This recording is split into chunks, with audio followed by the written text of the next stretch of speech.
I'm Joshua Bardwell, and this is part 2 of my Karearea Talon build. If you missed part 1, there's a link down in the video description. Let's get right back into it.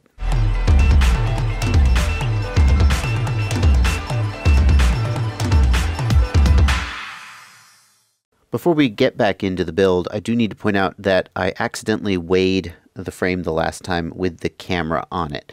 The camera installed, and the camera weighs about 26, 27 grams probably here. Let's weigh a spare one. It hasn't got exactly the same lens, but it'll get us in the ballpark.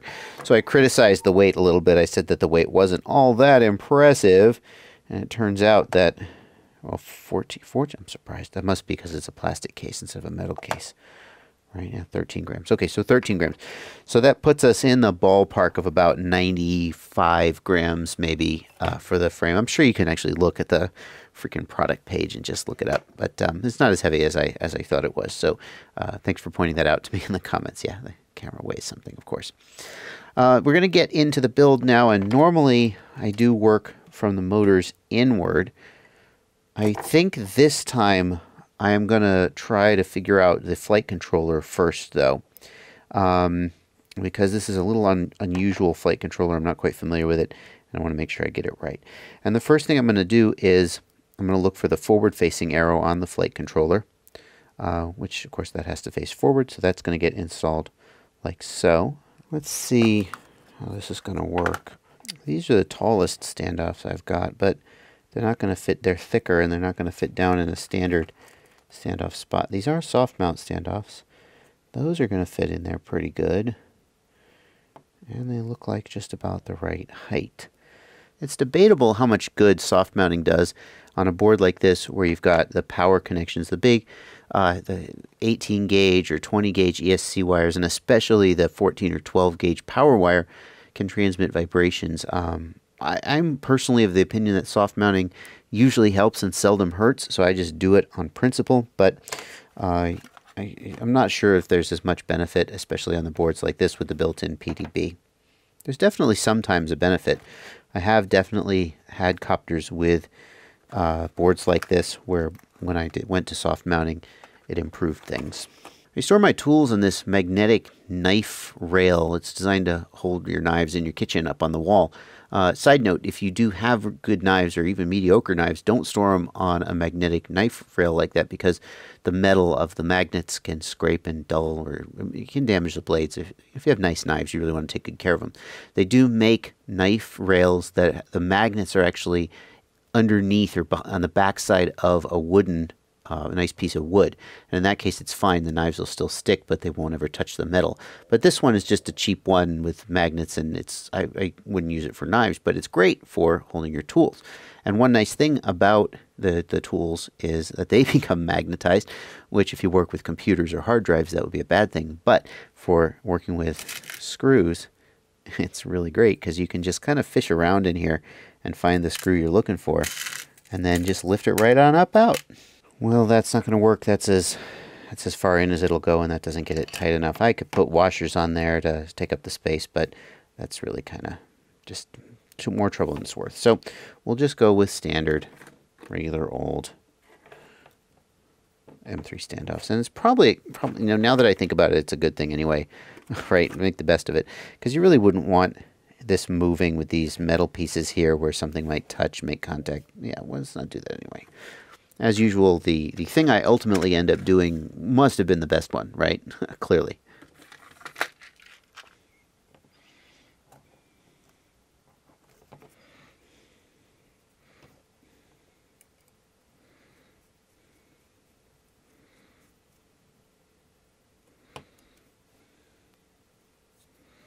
I'm just going to eyeball here, after I've got my first one in, how this is going to fit together and make sure everything's going to sort of work.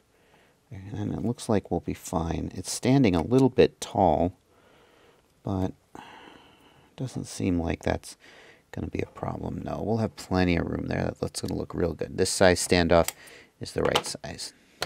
Now, I would often put the flight control board in place and then solder it while it was installed in the frame so that I would make sure that my wire lengths were all correct and everything was neatly routed. I'm going to check though, and let's just see if there's anything on the underside of the board that I might need to solder to before I commit to soldering it down. And it looks like we've got ESC pads here. Oh, and here are the signal wires Is there an equivalent pad on the top? Yes, there is. Well, you got to give them credit for that. It's nice that if they had put the signal wires, the signal pads on the bottom, I would have been super irritated. The Betaflight F3 does that, and it's kind of annoying to have to, because once you've got it all soldered, you have to basically solder it off the frame and then flip it over and install it. And if you ever have to do a repair, you have to essentially unscrew a motor and then unscrew two motors and sort of open the whole thing up like a hinge, and it's kind of annoying. So I'm glad they didn't do that. Let's take a minute to talk about the HGLRC F4 V5 Pro, this HGLRC board. I had hesitations about using it because, as I said in the first video, there have been some issues with reliability on some of these boards, the earlier versions of some of these boards. And it's always tough to talk about those things as a YouTuber, because it's hard to know what the actual failure rate is. There's just no way to know. All you know is what you hear, but if people are having a bad time, they're going to complain. If people are having a good time, they're usually not going to say anything. So just because you hear a lot of complaints doesn't mean that there's anything wrong with the product.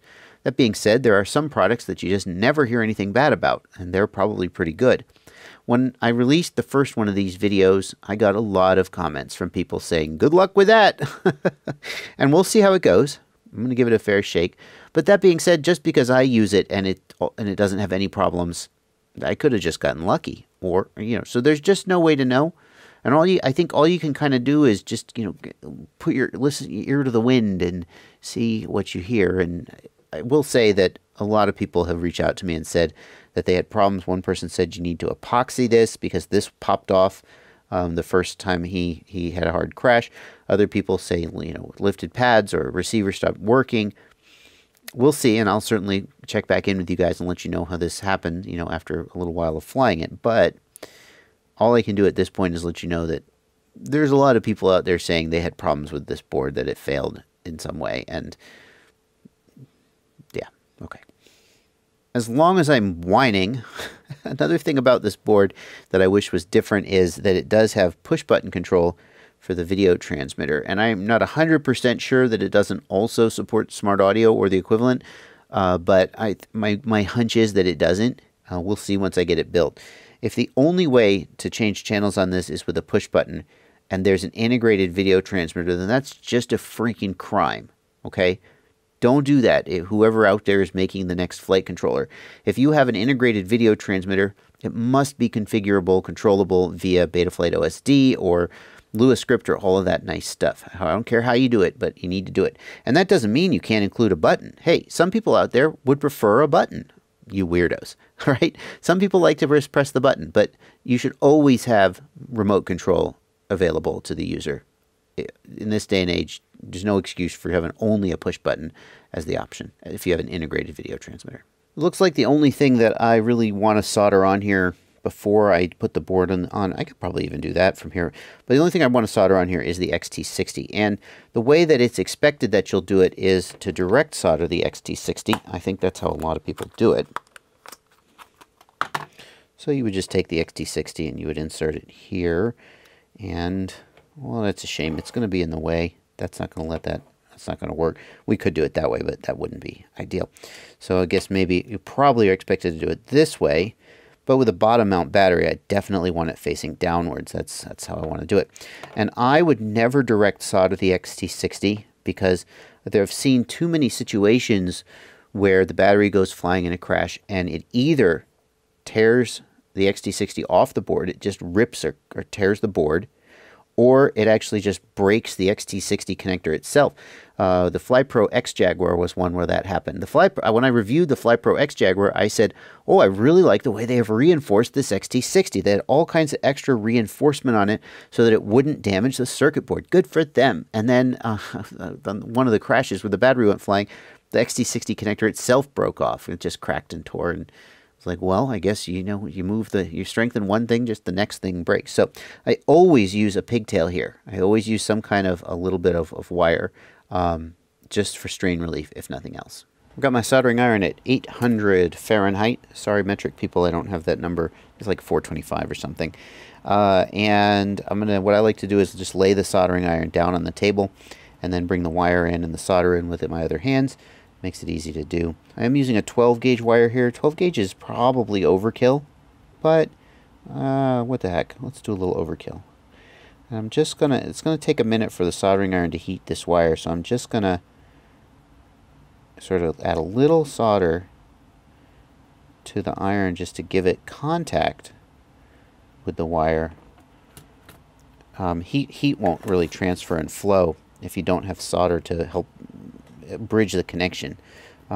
Because if you've got a soldering iron and a wire, they're both sort of, there's not a lot of surface area there to contact.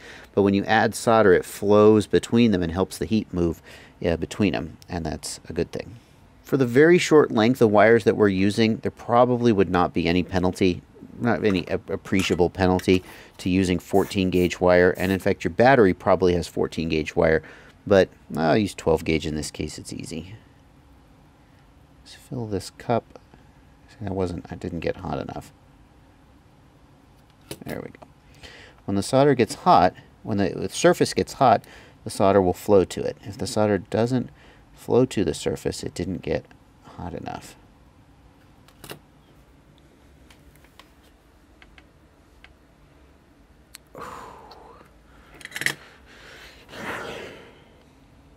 And you can see this great big blob of solder here that flowed out of that little cup.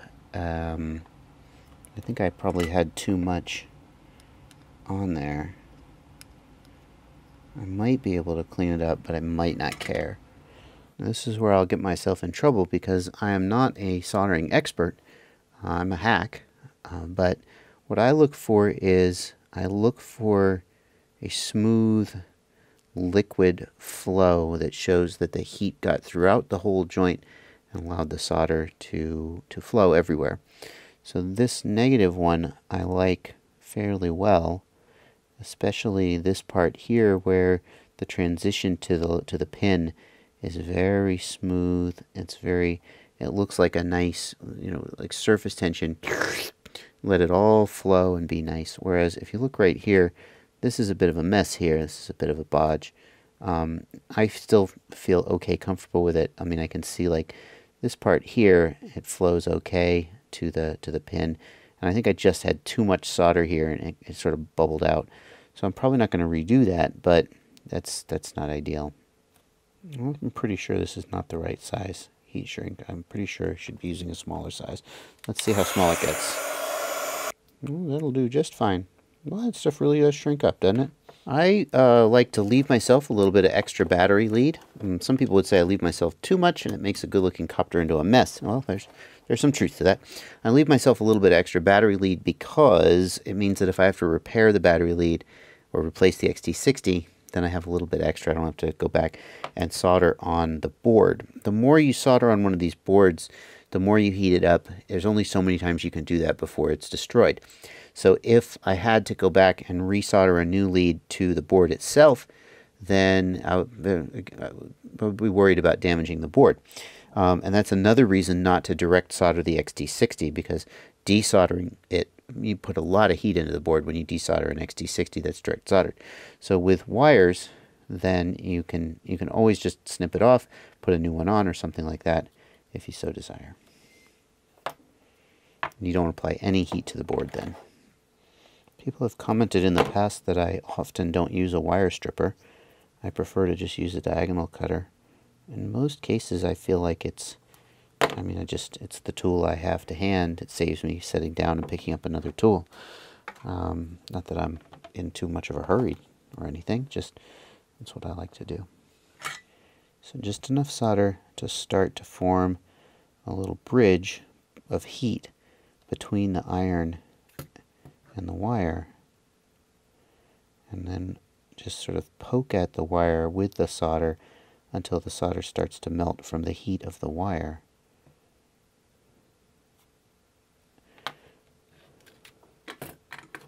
The wire should always be melting the solder into itself. You apply heat to the joint and then solder to the joint. You don't apply heat to the solder. That's a mistake that many people make. There is a technique where you can put just a little bit of solder on the end of the iron and then use the iron to transfer the solder to the joint. And that's okay. It's more useful for small joints and when you're working at lower temperatures. But for this kind of joint, that's not how you would do it. You need more solder in the joint, in the wire for this big wire, and the iron tip couldn't hold enough.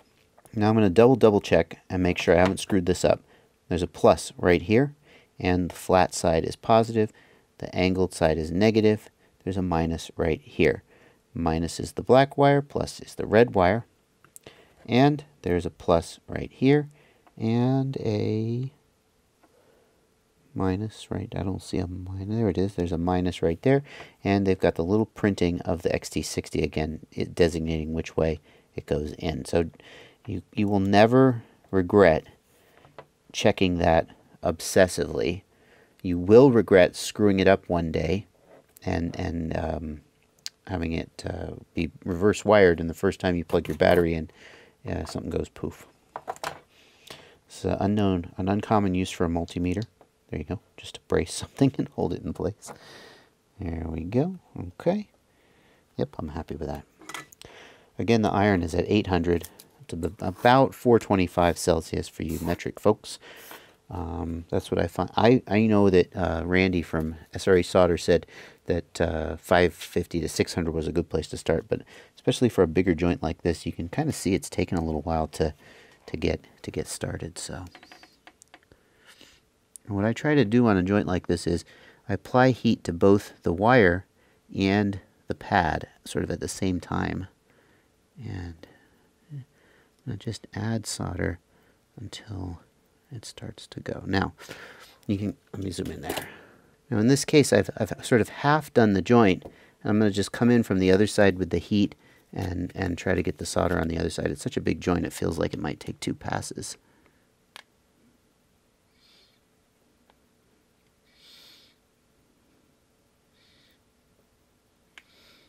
And so far so good.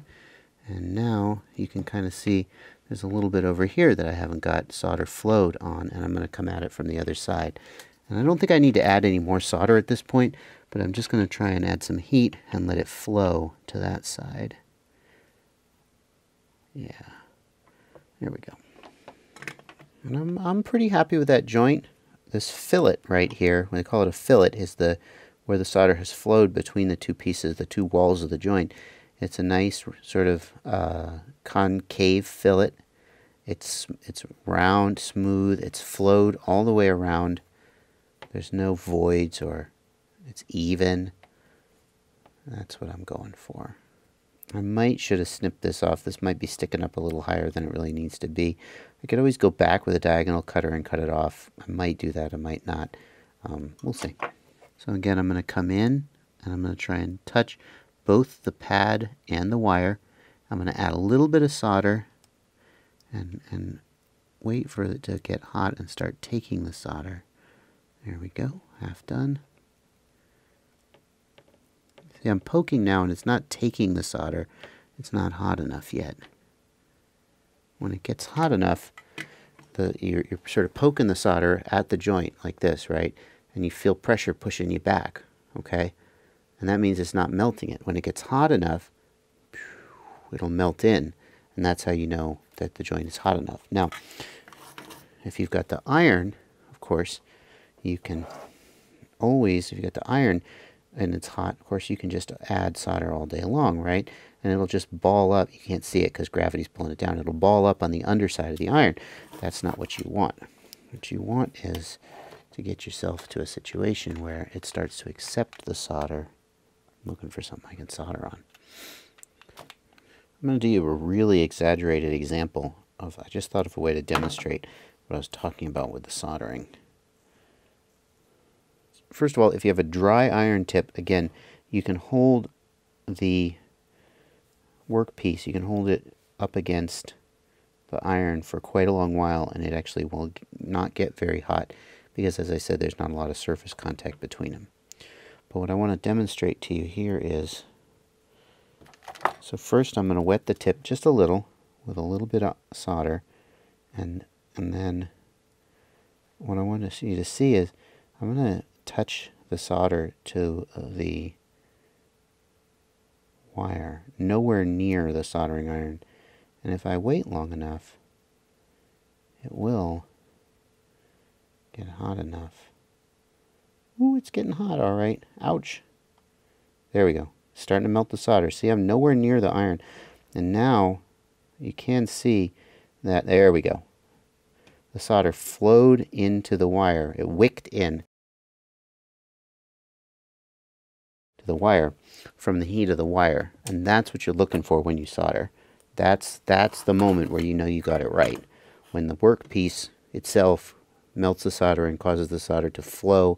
If it's a wire, it'll wick in. If it's two solid pieces, it'll flow and form a nice fillet. That's what you're looking for. These are Wraith BLHeli32 ESCs. They were sent by FPV303.com. Thank you to them for sending them. One thing to look for with BLHeli32 ESCs is whether they have a telemetry output pin and a current sensor on board. Two of the advanced features of BLHeli32 are, number one, that it has, well, a current sensor on the ESC means that the ESC can report current back to the flight controller, and that's nice if your flight controller doesn't have a built-in current sensor, which many of them don't. The ESC can do the current sensing for you. The other thing that current sensing makes possible is for the ESC to limit the current going out to the motor. So if you get into a scenario where you could potentially be stressing the ESC or overheating it, the ESC can just back off, and that's pretty cool. You can just say to BLHeli, hey, I've got a 30 amp ESC, don't go over that. The telemetry is useful because, well, number one, it's how the ESC would report things like RPMs and current, if you've got a current sensor, back to the flight controller, and that's really exciting. Being able to report RPMs back to the flight controller, it's very interesting. If you've got black box, of course, you can analyze the data, but going forward, we could get some really interesting enhancements to the PID loop, the PID controller, if the PID controller can actually know the actual RPMs that the propeller is moving. That's super interesting. The Wraith ESC I've got here does not, to my eye, look like it's got a current sensor. I don't see a shunt resistor. If we compare this with one of the 35 amp ones, you can see right here is the shunt resistor. And it also has, one of these is the telemetry pad. So I'm not actually going to be wiring up telemetry right now on this build. I could do it in the future, but for now I'm just going to wire these up as a standard ESC. So I've got my soldering iron now at 600 Fahrenheit. For these smaller pads, I turn it down quite a lot. And I'm just going to tin these pads. I'm going to go to my thinner solder. I was using a thicker, heavier solder for the power pads.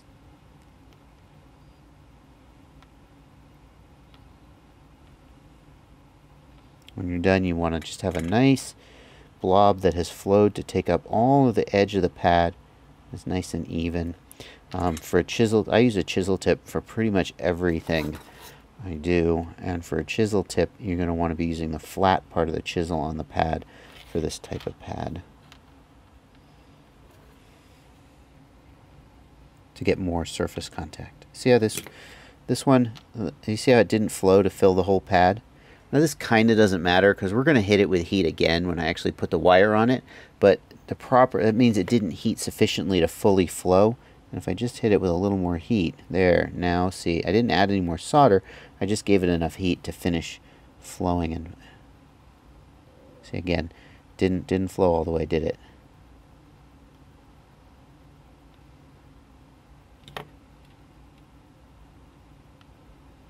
Yeah, I think I'm going to turn my iron up to 650 just because, you know, if it's not flowing all the way, I feel like a hotter iron and faster, less time spent touching the pad, as long as you're not going so fast that you're making mistakes, is the right way to do it.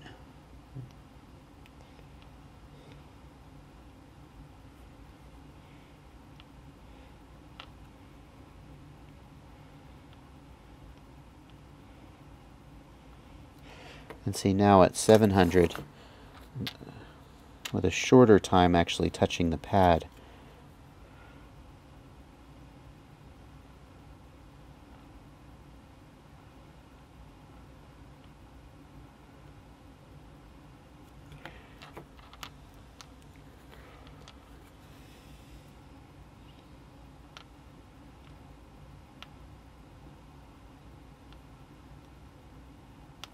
There we go. Now I got it dialed in. There's a point where you're so hot that you can't possibly be fast enough to not damage something. You don't want to do that.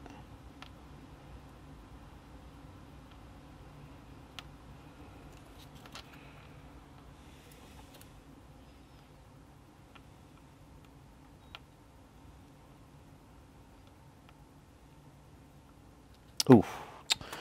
Okay, so I've bridged those two. You see how I bridged the signal in the ground pad there? That is no problem. Just take your iron and swipe down the middle, and they should separate. And that is where we are going to wrap up today. I just looked at the timeline, and it's been like 25 freaking minutes. If you're still watching, you must really love soldering, because we pretty much talked about soldering for a half hour. Thank you so much for everybody who has finished the video. Thank you so much. It means a lot to me that you like the content that much. I've already got the next hour of content shot. It'll probably edit down to less than that, where I install the motors and I solder up the PDB and get the flight controller soldered up. So I'll be editing that, and it'll be out soon. And this will probably be 3 or 4 parts total in this build, I would guess. Thank you guys so much for watching. As always, happy flying.